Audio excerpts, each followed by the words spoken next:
وأصحابه أجمعين.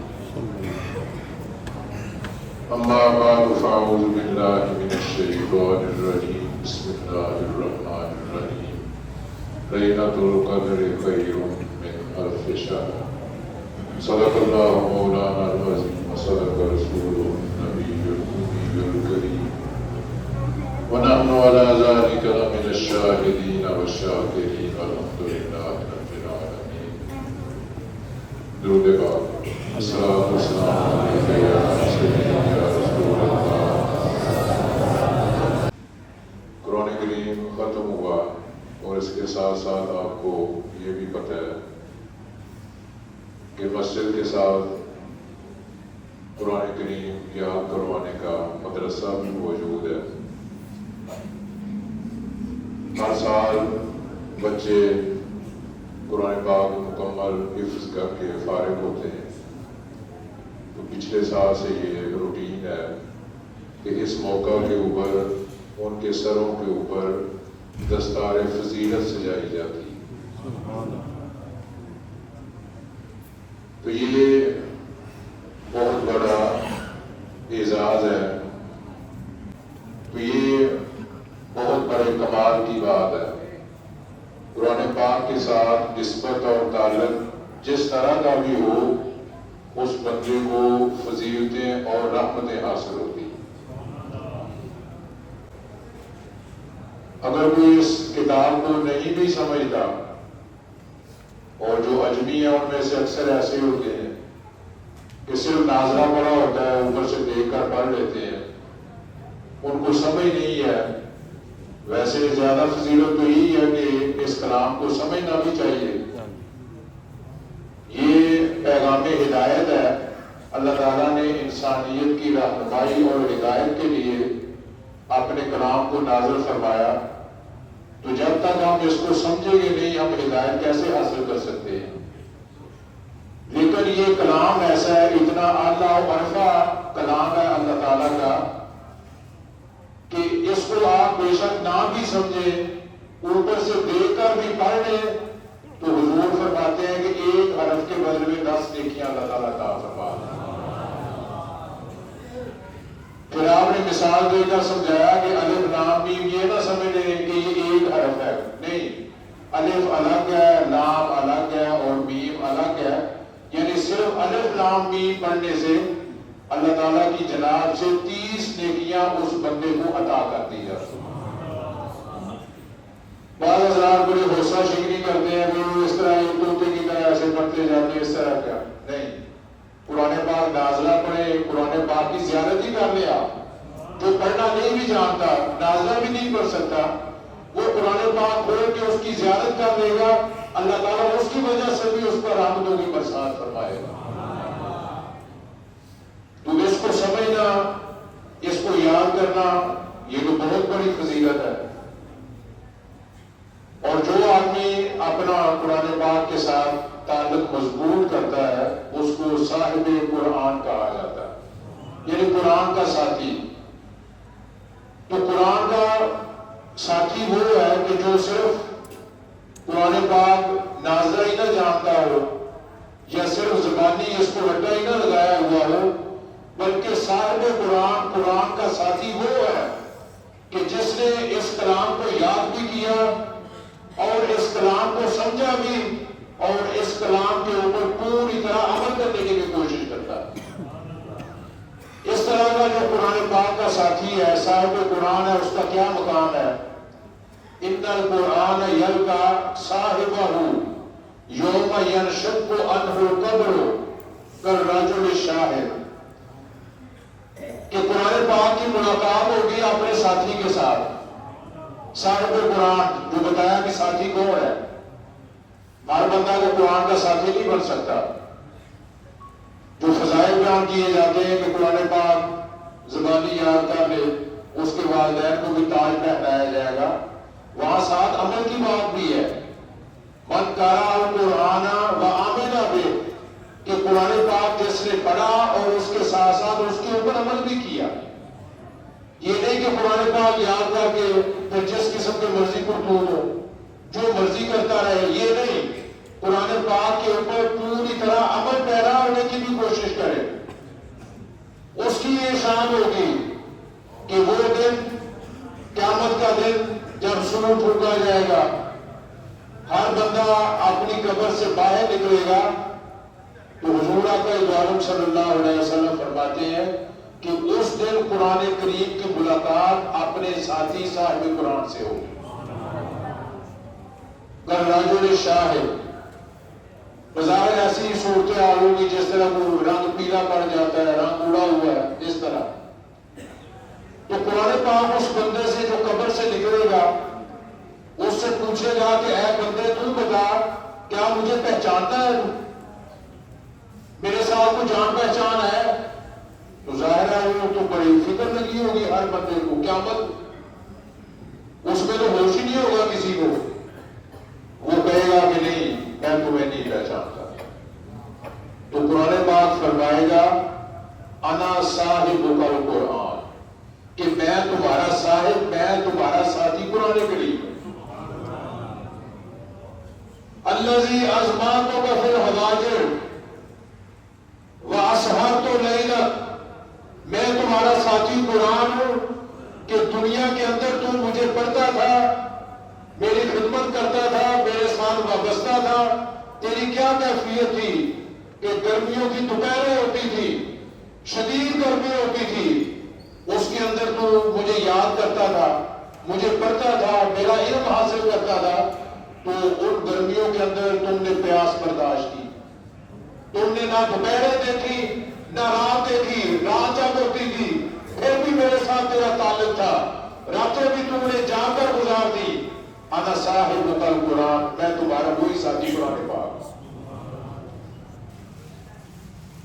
تو حدیث شریف کے اندر آتا ہے کہ ہر تاجر اپنی تجارت کے پیچھے ہے، ہر بندے کو اپنی تجارت کی فکر ہے، اور اس وقت قرآن پاک فرمائے گا کہ اب تو اپنی تجارت کے پیچھے ہے، کہ دنیا والوں نے تجارت کی، اپنے اپنے دنیاوی کام کیے، تمہیں دنیا کی کوئی فکر نہیں تھی، تم نے اللہ تعالیٰ کے کلام کے ساتھ اپنے آپ کو وابستہ کیا، اس کے ساتھ ہی اپنا تعلق مضبوط بنایا۔ وہ لوگ دنیا کے پیچھے لگے رہے، انہوں نے اپنی اپنی تجارت کی، تو نے وہ تجارت کی ہے جس کا تمہیں آخرت کے اندر فائدہ ہو۔ تو اس کی کیا شان ہوگی قرآن پاک کے ساتھ تعلق رکھنے والے کی؟ فَيُؤْتَى الْمُلْكُ بِيَمِينِهِ، اس کو بادشاہت دائیں ہاتھ میں عطا کر دی جائے گی۔ جنت کے اندر بڑے محلات بہت کچھ ادا کیا جائے گا، وہاں بندہ یہی سمجھے گا کہ میں ایک بہت بڑی سلطنت کا مالک ہوں، میں بڑا بادشاہ ہوں۔ فَيُؤْتَى الْمُلْكُ بِيَمِينِهِ، بادشاہت اس کو دائیں ہاتھ میں دے دی جائے گی۔ یہ اس بندے کی شان ہوگی۔ وَيُؤْتَى الْخُلْدَ، ہمیشگی کا پروانہ یعنی جنت اس کو دائیں ہاتھ میں دے دی جائے گی، دائیں بائیں ہاتھ میں جنت کا پروانہ اس کو عطا کیا جائے گا۔ پھر اس کو یہ حکم ہوگا، فرمایا جائے گا اقرأ واسأل فی درج الجنۃ وغرفها، یہ تیرے سامنے جنت کے درجات ہیں، یہ بالا خانے ہیں، تو قرآن کریم کی تلاوت کرتا جا اور ان درجات کو طے کرتا جا۔ یہ بلندی کا سفر اس کے سامنے ہوگا، اللہ تعالیٰ کی طرف سے اس کے اوپر یہ عنایات ہوگی۔ تو قرآن پاک کے ساتھ جیسے بھی آدمی اپنا تعلق استوار کر لے، اللہ تعالیٰ کی بارگاہ سے قیامت کے دن اس پر یہ نواز شاد ہو، تو بہت بڑا مقام ہے۔ تو جن 9 بچوں نے اس سال اس مدرسہ سے قرآن کریم حفظ کیا، وہ سارے کے سارے مبارکباد کے لائق ہیں۔ اللہ تعالیٰ انہیں بھی اور ہمیں بھی عمل کرنے کی توفیق عطا فرمائے۔ تو یہ عظمتوں والا کلام، یہ قرآن کریم،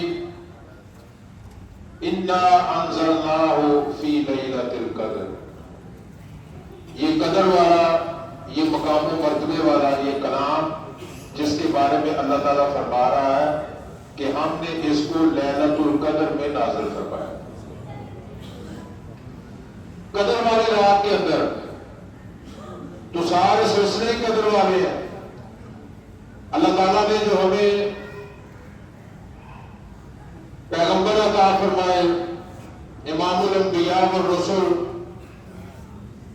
سب سے زیادہ قدر و مرزت رکھنے والے، اور اللہ تعالیٰ نے جو ہمیں کلام عطا فرمایا وہ بھی سب کلاموں کے اوپر فوقیت اور قدر و مرزت رکھنے والا، اور جس امت کو یہ کلام عطا فرمایا اس کی قدر کا بھی کوئی اندازہ نہیں لگا سکتا۔ یہ سارے مراحل، یہ سارے سلسلے قدر والے ہیں۔ تو یہ امت جس کو اس کلام کا امین بنایا گیا، جو امانت ان کے سپرد کی گئی ہے، اللہ تعالیٰ نے اس امت کو بھی بڑی اعلیٰ شان عطا فرمائی، بڑے بلند مقام سے نوازا ہے اس امت کو۔ تو جو آدمی بھی جس طریقے سے بھی قرآن پاک کے ساتھ وابستہ ہوگا، اس کے اوپر عمل پیرا ہوگا، اللہ تعالیٰ اس کی شان کو ضرور دوبارہ فرمائے گا۔ تو اس رات کے اندر اس کلام کا نزول ہوا، اللہ تعالیٰ نے اپنا پیارا کلام اس پیاری پیاری رات کے اندر اتارا، اور یہ اللہ تعالیٰ کا ایسا کلام ہے کہ یہ امانت اللہ تعالیٰ نے حضرت انسان کو عطا فرمائی۔ یہ ایسے جلال والا اور ہیبت والا کلام ہے، لو انزلنا هذا القرآن على جبل لرأيته خاشعا متصدعا من خشیۃ اللہ، کہ پہاڑ بھی اس کو نہیں سہار سکتے، پہاڑوں کی بھی مجال نہیں ہے کہ اس کلام کو برداشت کر سکیں۔ فرمایا کہ اگر پہاڑوں کے اوپر بھی نازل کر دیا جاتا تو یہ ریزہ ریزہ ہو جاتے، اس کو برداشت نہ کر سکتے۔ اللہ تعالیٰ کے کلام کی جلالت اور ہیبت ہی اتنی ہے، بلکہ جب بھی اللہ تعالیٰ اپنے کلام کو، اپنے کسی فیصلے کو، کسی آیت کو، کسی حکم کو نازل کرنے کا ارادہ فرماتا تو عالم بالا میں جو فرشتوں کی دنیا ہے وہاں بھی ہیبت تاری ہو جاتی تھی، جلال کی کیفیت تاری ہو جاتی تھی۔ جب بھی اللہ تعالیٰ ارادہ فرماتا تو سارے فرشتے جب بھی وہ آثار نظر آتے ہیبت کے اور جلالت کے، سارے فرشتے سجدہ ریز ہو جاتے، ان میں سر فہرست جبریل امین سجدے میں گر جاتے، اور ان کو دیکھ کر فرشتے بھی سجدے کے اندر۔ اتنا جلال اور اتنی ہیبت ہے اللہ تعالیٰ کے کلام کی، اللہ تعالیٰ کے حکم کی، کہ برداشت کرنا مشکل ہے۔ تو یہ کیفیت تاری ہوتی، پھر اللہ تعالیٰ توفیق عطا فرماتا، جبریل امین سجدے سے سر اٹھاتے، اور پھر اللہ تعالیٰ ان کے اندر استعداد اور قابلیت پیدا فرماتا کہ وہ قرآن کریم کی آیت کو، اس حکم کو وصول کرنے کے قابل ہو جائے، تو وہ قرآن کریم کو اخذ کر کے، قبول کر کے اللہ تعالیٰ کے حکم سے زمین پر اترتے اور حضور آقا عالم صلی اللہ علیہ وسلم تک اس پیغام کو پہنچا۔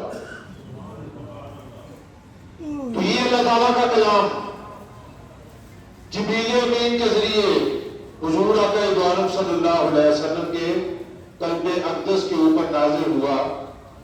اللہ تعالیٰ نے دیکھے آپ کے سینہ اقدس کے اندر کتنی استعداد پیدا فرمائی، اب اس کلام کا امین اس امت کو بنایا کہ وہ جبریل امین وہ بھی طاقت نہیں لا سکتے اس کلام کی، حالانکہ اللہ تعالیٰ نے ان کو بڑی طاقت عطا فرمائی۔ 600 پر ہے، ایک پر کے اندر اتنی طاقت ہے کہ یہ زمینیں اور آسمان ایک پر کے اوپر ہی لیں، زمین و آسمان کو بیک وقت پلٹ سکتے ہیں، 14 طبق پلٹ سکتے ہیں۔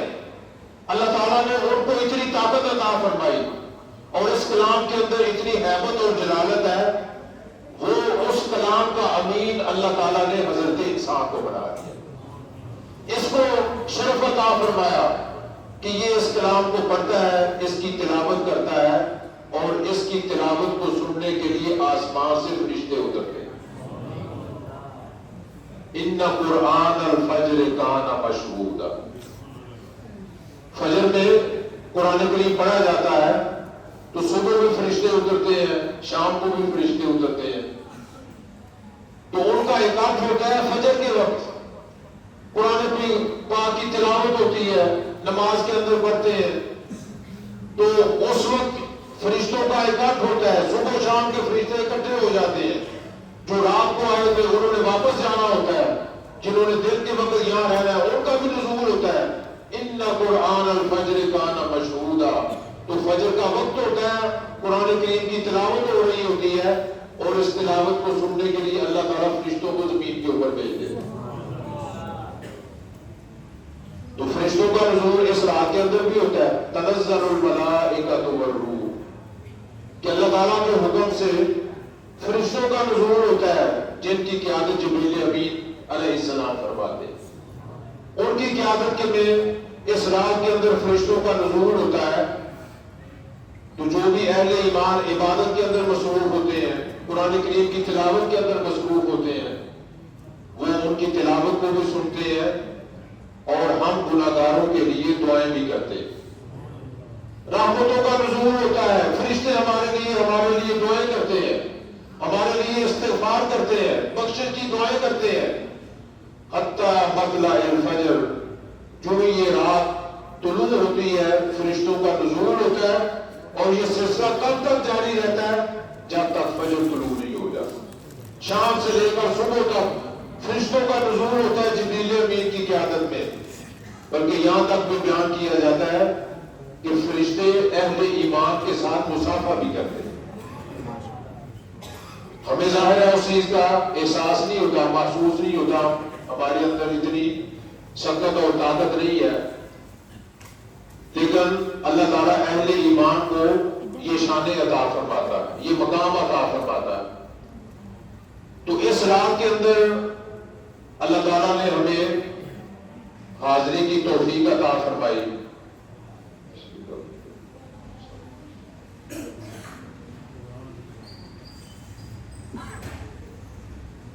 ہماری حاضری ہوئی مسجد کے اندر، اللہ تعالیٰ اس حاضری کو اپنی بارگاہ کے اندر قبول فرمائے۔ تو یہ شیطان اور شیطانی قوتوں سے بچ بچا کے آنا، اور خاص کر رمضان شریف کا آخری عشرہ کہ جس کے اندر لیلۃ القدر کو بھی تلاش کیا جاتا ہے، حضور آقا دو عالم صلی اللہ علیہ وسلم نے بھی فرمایا کہ اس رات کو آخری عشرہ کے اندر تلاش کرو، اور آخری عشرہ کی بھی جو 5 تاک راتیں ہیں، 21، 23، 25، 27 اور 29، یہ 5 راتیں اس کے اندر تلاش کرو۔ اس کا تعین نہیں کیا، مقرر نہیں کی،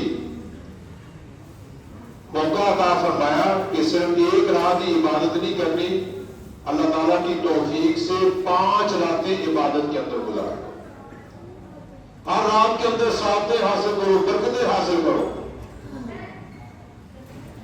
ضروری نہیں ہے کہ 27 کو ہی ہو، لیکن اکثر جو روایتیں ہیں وہ اس بات کی تائید کرتی ہیں کہ 27ویں رات ہے، لیکن ان تمام راتوں کے اندر عبادت کرنی چاہیے، اور اس رات کو تلاش کرنا چاہیے، اللہ تعالیٰ کی بارگاہ کے اندر حاضر ہو کر استغفار کرنا چاہیے، اپنے گناہوں کی معافی مانگنی چاہیے، تو گناہوں کی بخشش عطا فرمائے، شیطان کے وسوسوں سے اور اس کے ہتھ کنڈوں سے نجات عطا فرمائے۔ شیطان کے جو وار ہیں وہ بڑے سخت ہوتے ہیں، ان سے صرف اللہ تعالیٰ کی توفیق اور اس کی رحمت سے ہی بچا جا سکتا ہے، کیونکہ اسے چیلنج جو کر دیا، میں ان کو گمراہ کروں گا، لیکن اللہ تعالیٰ کے جو اخلاص والے بندے ہیں ان کے اوپر شیطان کا وار نہیں چلتا۔ اللہ تعالیٰ نے بھی فرمایا تھا وَعِزَّتِي وَجَلَالِي، میری عزت اور جلالت کی قسم، لا ازال اغفر لهم فاستغفرونی، تو ٹھیک ہے تیرا بھی چیلنج ہے تو گمراہ کروں گا، لیکن جب تک یہ مجھ سے بخشش مانگتے رہیں گے میں ان کے گناہوں کو معاف فرماتا رہوں گا۔ لا ازال اغفر لهم، میں ان کو معاف کرتا رہوں گا، میں ان کی بخشش کرتا رہوں گا، بس یہ ہے کہ میری بارگاہ کے اندر آئے، مستغفرونی، جب تک یہ مجھ سے بخشش طلب کرتے، میں اتنا تو کرے گا، کم از کم گناہ ہوگا ٹھیک ہے، لیکن میری بارگاہ کے اندر آ کے اپنی جھولی پھیلائیں، استغفار کریں، بخشش طلب کریں، تو میں ان کے گناہوں کو معاف فرماؤں۔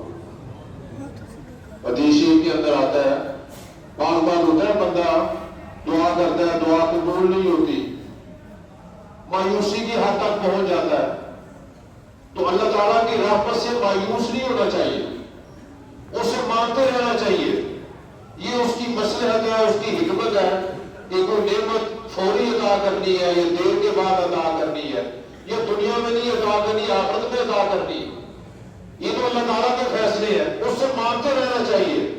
اس کی ذات کے علاوہ کون سی ذات ہے جس سے آپ مانگیں گے؟ اس کے در کے علاوہ کون سا در ہے جس کے اوپر حاضری ہو کر آپ اپنا دامن پھیلائیں گے؟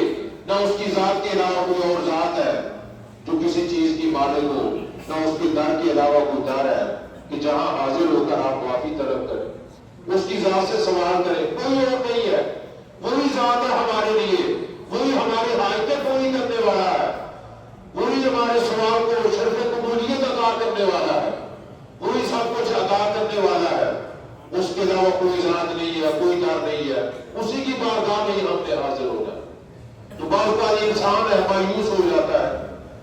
حدیث شریف کے اندر آتا ہے، حضور فرماتے ہیں ضاحک ربنا من قنوت عباد وقرب عفو، کہ اللہ تعالیٰ ہنستا ہے، مسکراتا ہے۔ کس وجہ سے اللہ تعالیٰ مسکراتا ہے؟ بندوں کے مایوس ہو جانے کی وجہ سے۔ دعائیں کرتے ہیں، التجائیں کرتے ہیں، قبول نہیں ہو رہی، بڑا عرصہ گزر گیا، مایوسی کی کیفیت طاری ہو گئی، تو حضور فرماتے ہیں کہ اس کیفیت کے اوپر کہ جب بندے دعائیں کر کر کے تھک جاتے ہیں، مایوس ہو جاتے ہیں، تو اللہ تعالیٰ ہنستا ہے اس بندوں کے اوپر کہ یہ مایوس ہو گئے، حالانکہ میری رحمت اور میری معافی تو ان کو بالکل قریب ہے۔ جو عفو در گزر ہے وہ دور نہیں ہے، قرب عفو، اللہ تعالیٰ کا عفو، اللہ تعالیٰ کی طرف سے معافی وہ بندوں کے بالکل قریب ہے۔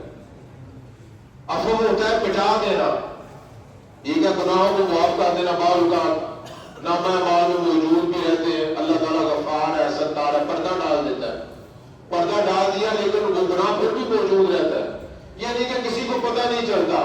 عفو کا مطلب ہے مٹا دینا، بندے نے جو گناہ کیا اس کے نامہ اعمال میں لکھا گیا، اللہ تعالیٰ نے کرم فرمایا اور اس کے نامہ اعمال سے اس گناہ کو بالکل مٹا دیا گیا، اس کا نشان بھی باقی نہیں رہا، اس کو عفو کہا جاتا ہے۔